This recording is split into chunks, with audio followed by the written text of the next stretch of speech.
housing units, but other third parties have, and there's been no objection to it, so forth. But the estimate that I've read is that this could add 18,000 residential units up and down Broadway from Montrose to Devon. Now, if you take the Edgewater portion of that, which is about 60%, I'm estimating about 10,000 units that you would get on, potentially on Broadway, adding 10,000 units. Well, you know how many units are in Edgewater overall? About 30,000 in all of Edgewater. But you know what 10,000 is? 10,000 equals all of the units on Winthrop and Kenmore right now. That's where there's 10,000 units there. So, as I say, this is a big deal. If 10,000, they haven't given us any other number, but if 10,000 is right, that's like adding all of Winthrop and Kenmore, the number of units, to Broadway. You want to look back. One of the things that frustrates me is the way this has been presented. This is a big deal, but it's been presented to the community. Todd talked about the work that started in July. Well, it started in July, but that was in-house at downtown at the Department of Planning and Development. We didn't see anything until October. And even in October, when you saw it at Furama, it was presented in a form. There were presentation boards. There were like 7 or 8 presentation boards. There was no public description of what it is. No presentation to the crowd. No discussion. You had the opportunity. There was staff standing by each board, and you could talk to the individual staff about what was going on. But there was no consolidated presentation. But at any rate, so this community didn't see it at all until October, and then in December there was the follow-up. So that's essentially the final. They thought it was going to be the final. Maybe it still is the final. But there was the final. They said, we listened to you in October. Here it is, and that's what we. So we had a second presentation like that. And I'm using the word presentation lightly and generously. There was never anybody standing up in the front, like I'm doing right now, and saying, this is what our goals are, this is what we wanted to do, this is how we thought we'd treat these sites. There wasn't that. There was a series, as I said, of the 7 boards, and you could walk around and talk to individual staff, etc. Anyway, I wanted to look back at zoning in Edgewater because, you know, a lot of people are saying, oh, we want density. We have density, actually, in Edgewater already, a lot of density. We're the second or third densest community in the city. But this was, and it also, some people are saying, oh, the zoning, we talk about predictability for developers, and that it's not unpredictable on Broadway. This zoning has been in place for a long time. And it's predictable, and my contention is it's worked for the community. So one of the things we want to know is, more into the microphone, please. one of the things we want to know, sorry, is what's the problem and why are we doing such a big proposal on this? So the zoning in Chicago basically was put in place in 1957. There was a complete rewrite of the zoning ordinance in 2004 that affected the whole city. As Alderman Amana Hoppenworth said, the Mary Ann Smith convened for over a 2-year period all segments of the community that did a comprehensive review of Broadway zoning. That was 2006. Harry Osterman kind of updated that in 2022. And the city also had passed something called the Connected Communities Ordinance in 2022, which encouraged basically development and residence near transit lines. Jack, just to be clear, to go back, if you would, in 2006, it wasn't only a review of zoning. Mary Ann Smith introduced an ordinance, and the zoning we have today comes from 2006. It comes out of that 2-year community process. So we'll get that. Repeat that on the mic. All right. So what she's describing the slides. There's the Mary Ann Smith process in 2006. It was a 2-year process that involved all segments of the community. There was also, at the time, it was informed by an advisory referendum that was run in 4 precincts in Edgewater. And in those 4 precincts, 88% of the people voted for a 4-story limit on the west side of Broadway. because it backed onto the residential area. The referendums were advisory and they were run by the block clubs in those areas. Okay. These were the goals and the shared values. They wanted diverse, pedestrian-oriented businesses, safety in all forms for pedestrians and all forms of transportation, high-quality design. This is an important one because it's really missing right now totally. Adaptive reuse of historic structures, which we would call the legacy buildings, a mix of housing types and choices, locate large developments away from the residential areas, and create a vital street which serves the neighborhood, creates jobs, and supports businesses. Broadway was zoned as this. First, the use designation. It was B3 before, Community Shopping District, and they changed it to B1, Neighborhood Shopping District. There was big discussion about this. So by the way, I'm sorry, there's two parts of the zoning category. This first one, B1 or B3, that's the use designation. The second one is about the density, the dash something.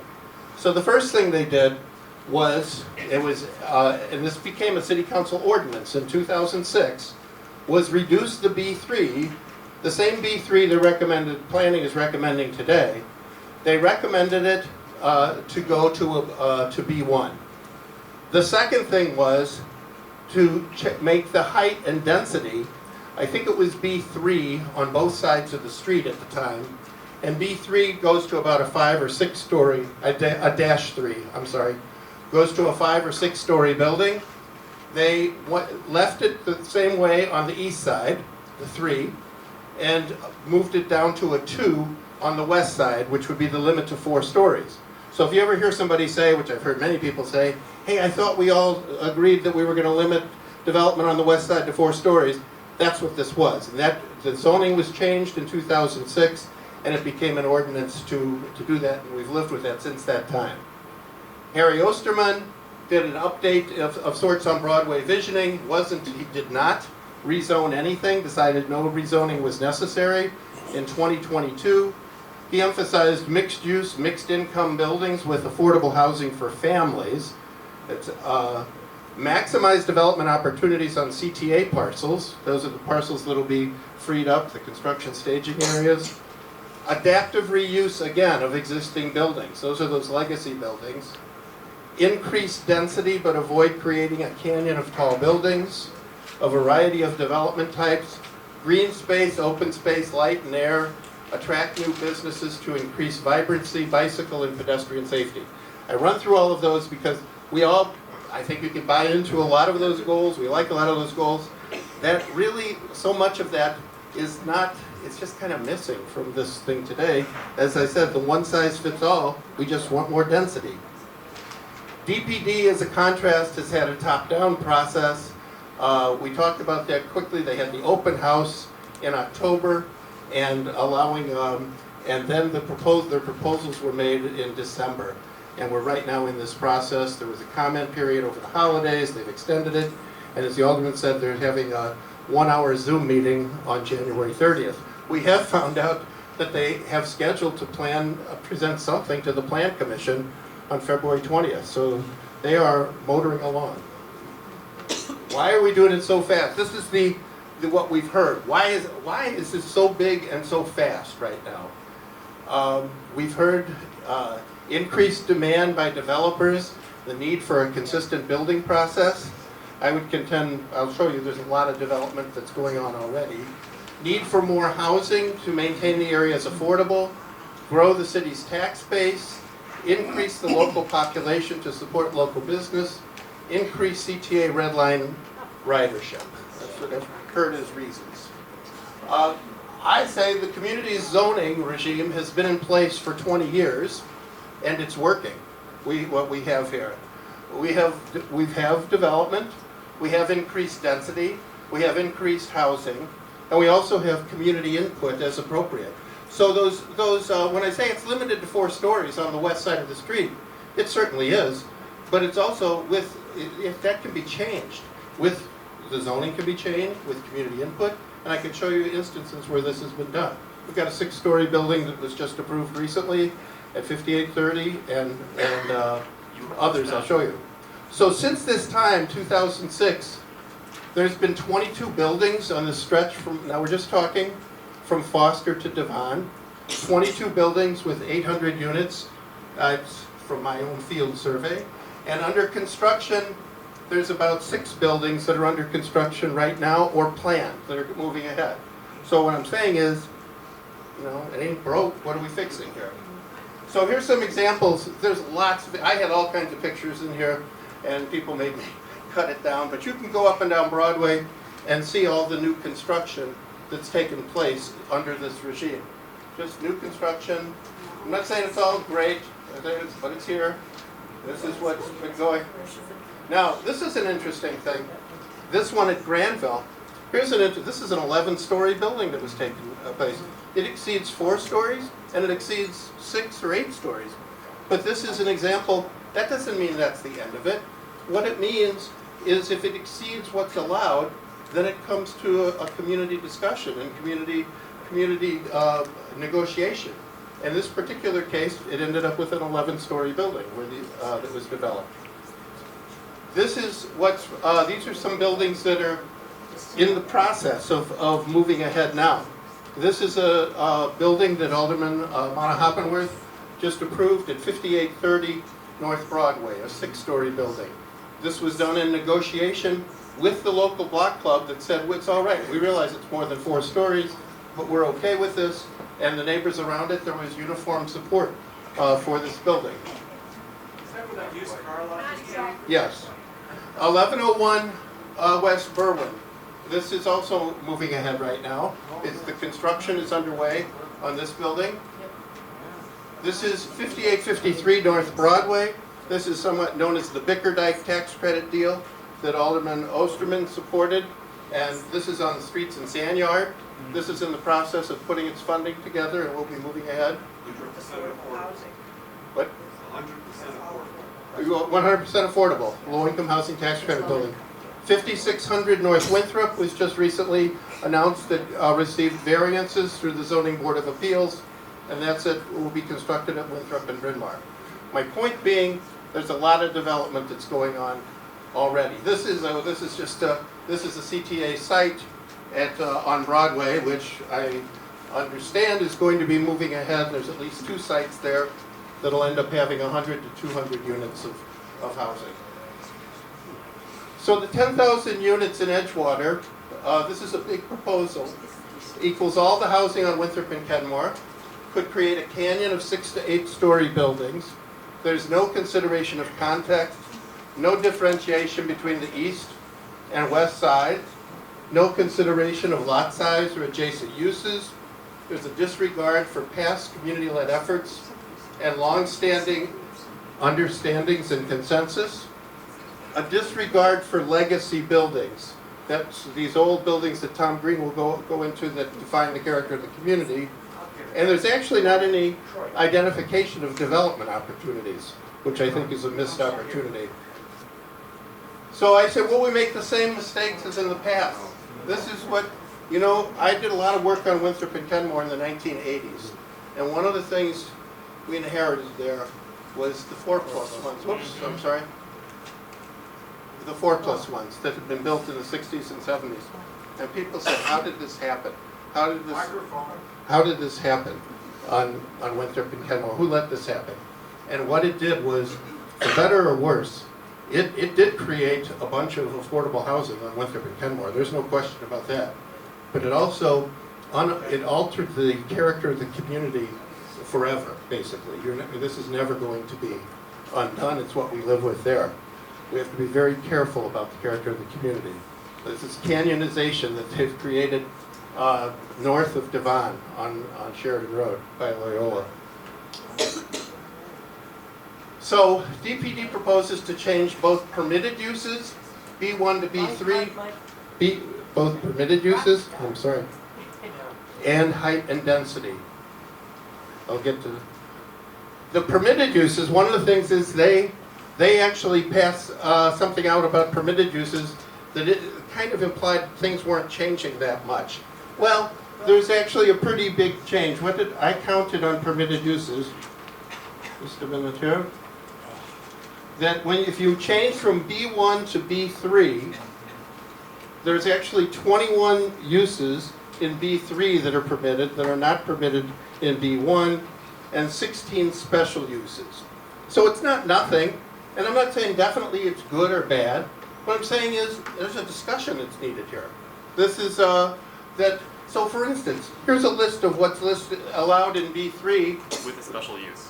that's not in B1. Some of it with a special use. Explain what a special use is. All right, a special use is an administrative process. It is not an ordinance. It goes to the Zoning Board of Appeals. We've had many instances of special uses. It does not necessarily even involve community input in it. But, so, at any rate, these are the things. Entertainment venues, taverns, liquor stores, those are with special uses, day labor, employment agency, payday loans, pawn shops, gas stations, hotels, motels, residential stores. Some of them are with special uses, as the gentleman said. That is not an ordinance. That is not a public process. It is a public process, but it doesn't necessarily seek input. So and in fact on their presentation boards, they incorrectly listed one of these. They listed the two of them.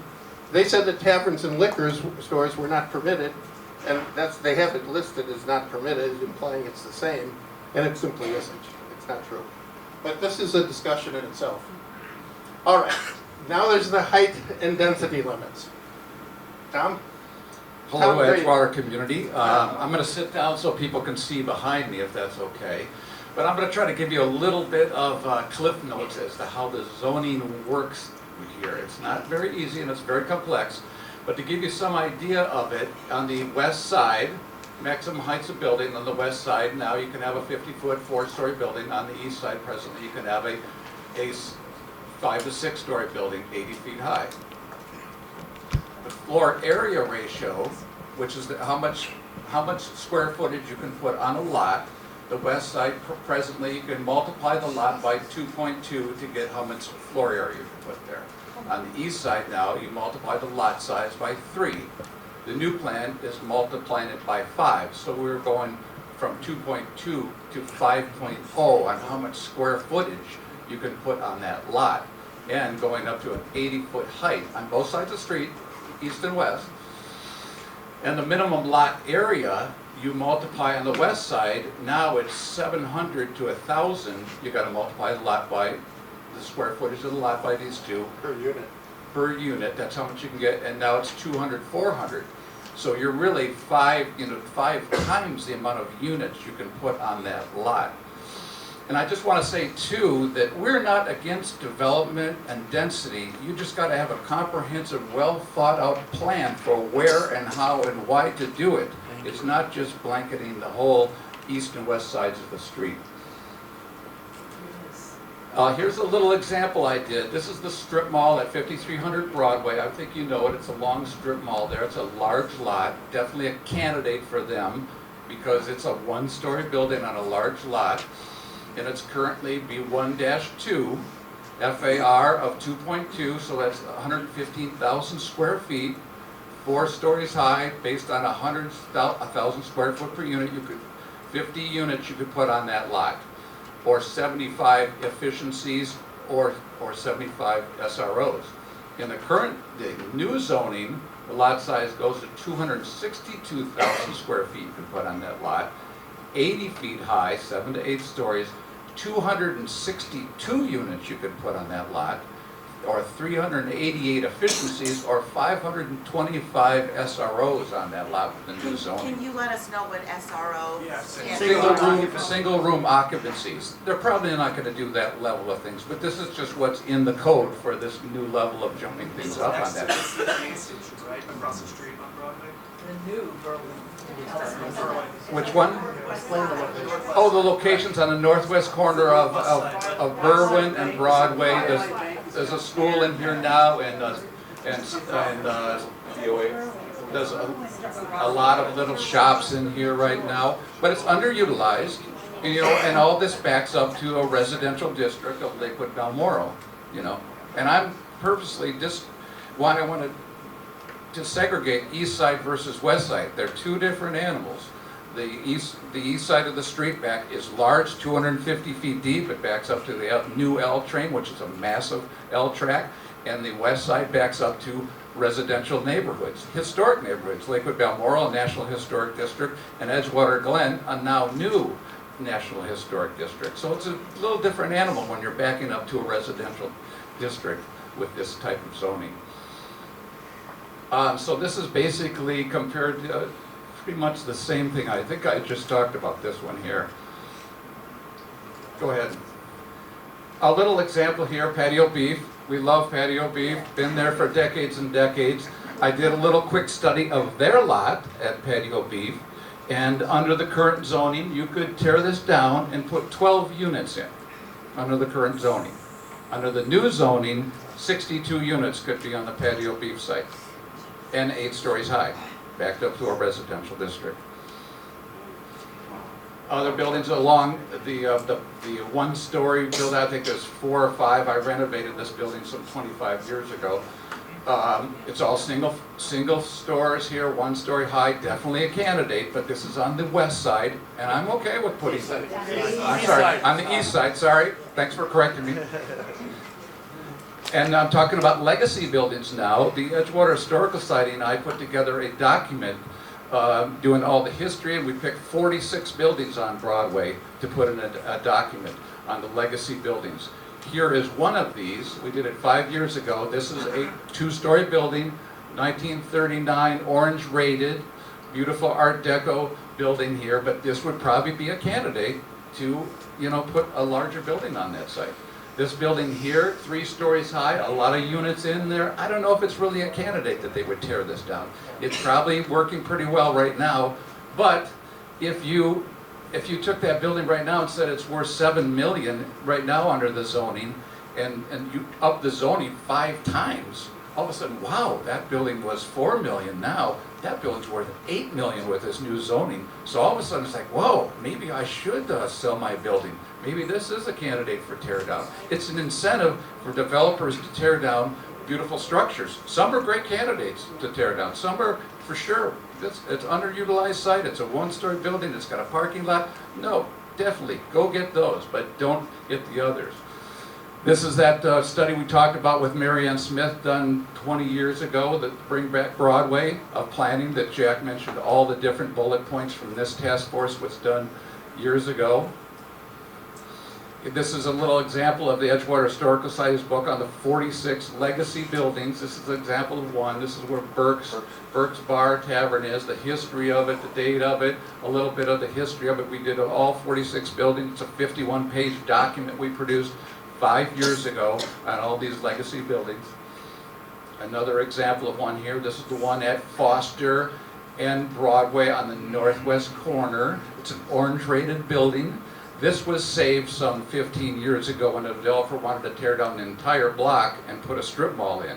We fought to get this building saved on this corner. You should always anchor corners with good high buildings. Always anchor a corner with a high building. This is the old, what was the Broadway Bank building. It's the only city landmark building on Broadway. This one here. The others are, there's 9 orange-rated buildings on Broadway. This is an example of a building in the Bryn Mawr National Historic District. It's a 2-story building right on the corner.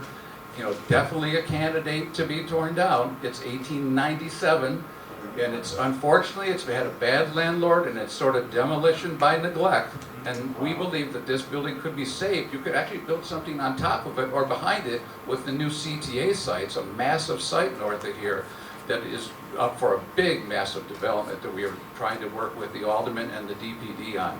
But this is an example of a building that probably would be a candidate for a tear down. Jack, did you want to go back to these here? Let me just, hello? Yeah. So, a couple things. One, Tom, go back just a couple for yours.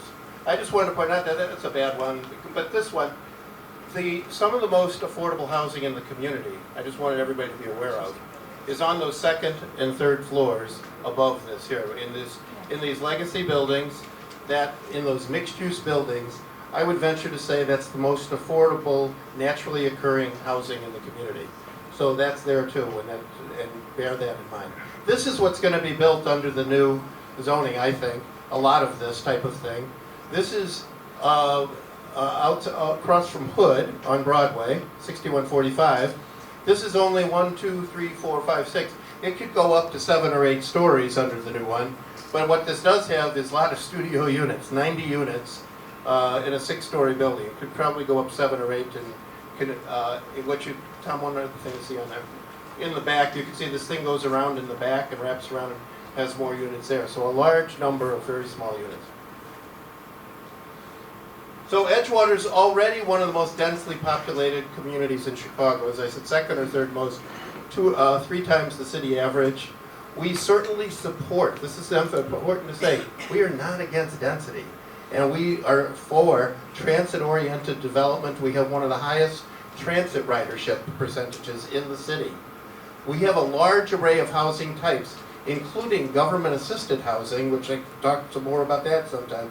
There's about, I was estimating, around 2,000 or more units of subsidized tax credit public housing units there, and there's a lot of this naturally occurring affordable housing. I mentioned on the 2nd and 3rd floors, and also Winthrop and Kenmore, and even the west side of Sheridan Road has lots of natural, and frankly, the rest of the community, all the walk-up buildings too. Future development should be encouraged. This is a major point of mine.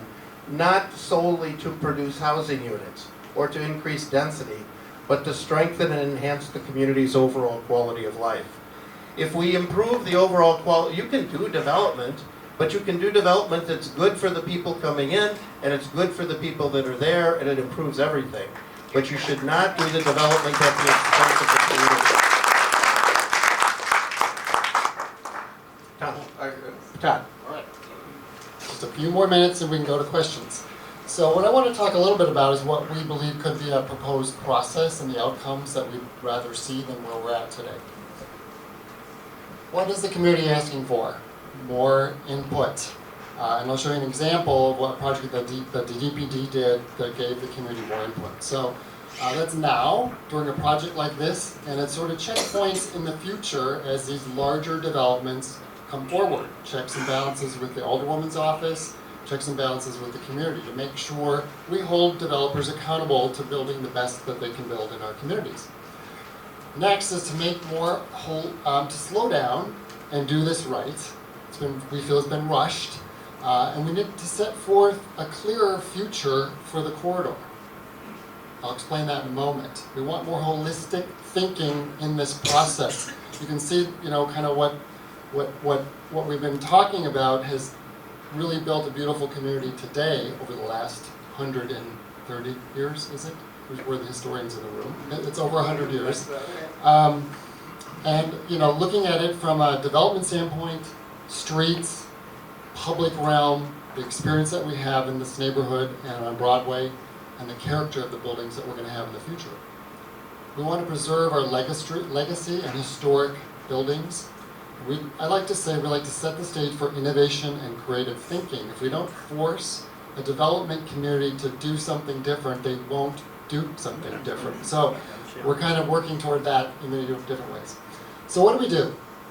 We believe a more comprehensive corridor plan would give us better direction for where we want to go. What's in a corridor plan? It's a clear vision. It's not snippets from this thing and that thing from past work, but it's really setting the direction with current work, which is what the DPD is doing right now. And guiding direction for land use and development. What we have with the zoning ordinance change is I'll call it like a 30,000 foot understanding of what to do with the community. We need to get that down to like 1,500 feet above the street and think more clearly about block by block, zone by zone in our neighborhood. And really focus on high density planned developments, equitable transit-oriented developments. The zoning work that's been done to date doesn't really give any cues to that.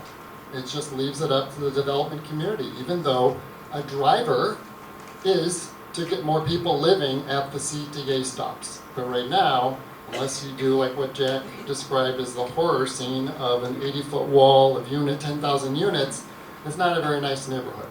But we can have a nice neighborhood with these beautifully planned developments that could come forward. Create a sustainable plan. We need a plan that takes into account environmental, social, and I'm forgetting my third. Economic. Thank you. Those three things into the understanding and the equation. A sustainable plan. None of this development is going to happen in the next 3 to 5 years. It's going to happen in the next 10 to 15 years to get all this work done and sort of build up our neighborhood the way we all want it. What is the plan to make that happen as the world is changing around us? The climate is